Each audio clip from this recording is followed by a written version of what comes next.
I just couldn't help myself. All right, our next storyteller this evening is no stranger to our microphone, and we're always delighted to have her, Miss Sara Stevens. A little bit about Sara because I actually have her bio tonight, which is rare. She teaches English at College of Lake County and Humanities at Harper College. When not grading papers, she is busy creating enactments of famous women in literature, including Beatrix Potter, Sandra Cisneros, and this summer, Amy Tan. She performs at these at libraries and the College of Lake County Quest program for seniors. I think that's pretty cool. So will you please give a round warm of applause for Sara. We all like surprises, right? Especially when they're good ones, like Jackie talked about. Well, you might be surprised to know that about 2 decades ago, I attended AA meetings. Now, these meetings were open, so that meant that anybody could come. And we had all the A's there. We had AA, we had Al-Anon, we had NA, Narcotics Anonymous, we had OA, Overeaters Anonymous. Unfortunately, one gentleman decided to call that group the NFL. I said, what's the NFL? Oh, the nasty guy said that's for the neurotic fat ladies. We would get him.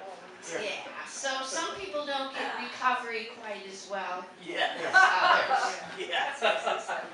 But I learned a tremendous amount at this group. I qualified for ACOA, Adult Children of Alcoholics, and for Al-Anon.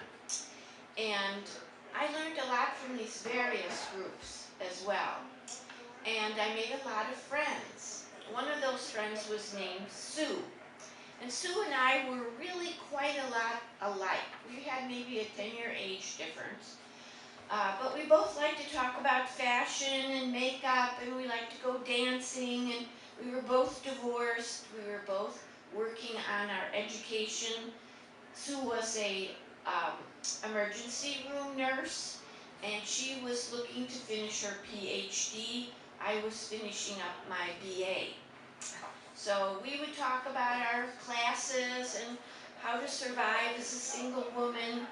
And I'd have her to my house, she'd have me to hers. I helped her find an apartment in a house that would save her some money. And we really spent a lot of time together and had a lot of fun. Now, I did notice that Sue was taking a karate class, and we were about the same size, so this was surprising to me. And she went to class with a young man we both knew, and I watched them do their maneuvers, and I thought, I don't think he's going to last at this. But I thought Sue is going to, because she has what they call a laser focus. Every move was premeditated and done precisely. And she did finish. She got her black belt. Wow. So at the time I was waitressing at Dirty Nelly's West Irish Pub.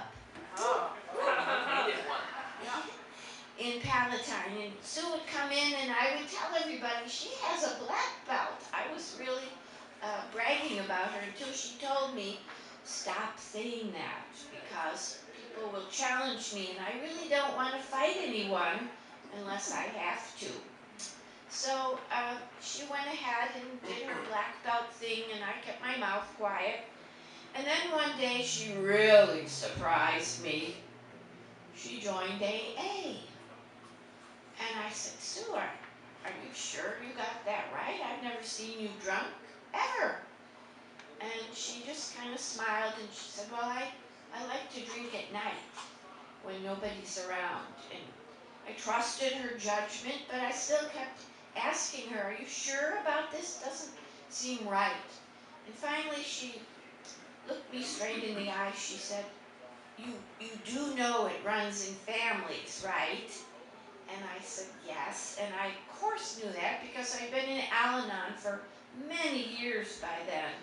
And I knew full well that alcoholism cuts through every strata of society.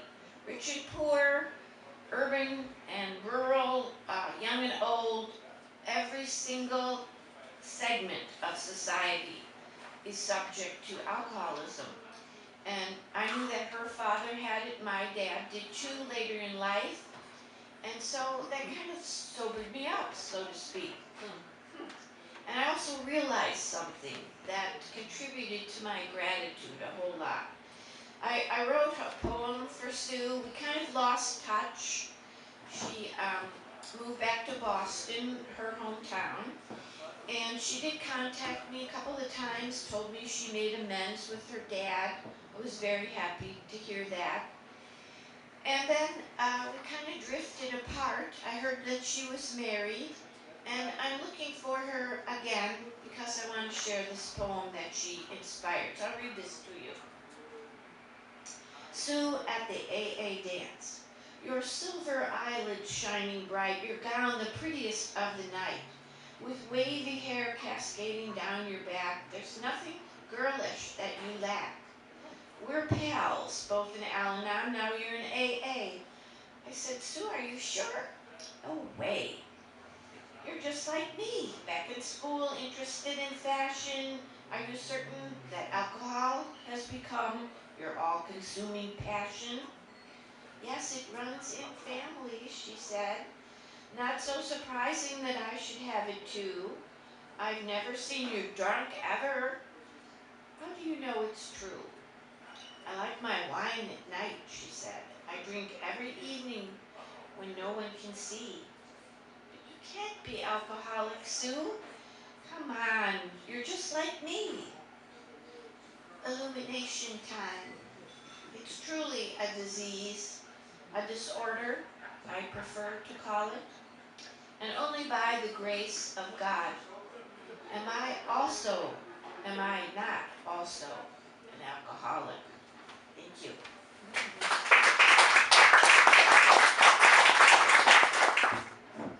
Isn't it interesting the things that we assume?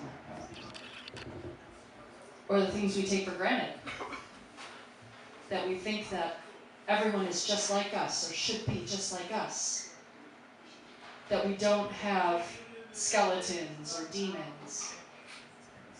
But if we talk to one another, if we really talk to one another, do you think that there might be a moment in that conversation where we might really be surprised? I thought so too. Sara, thank you. Can we thank Sara, please?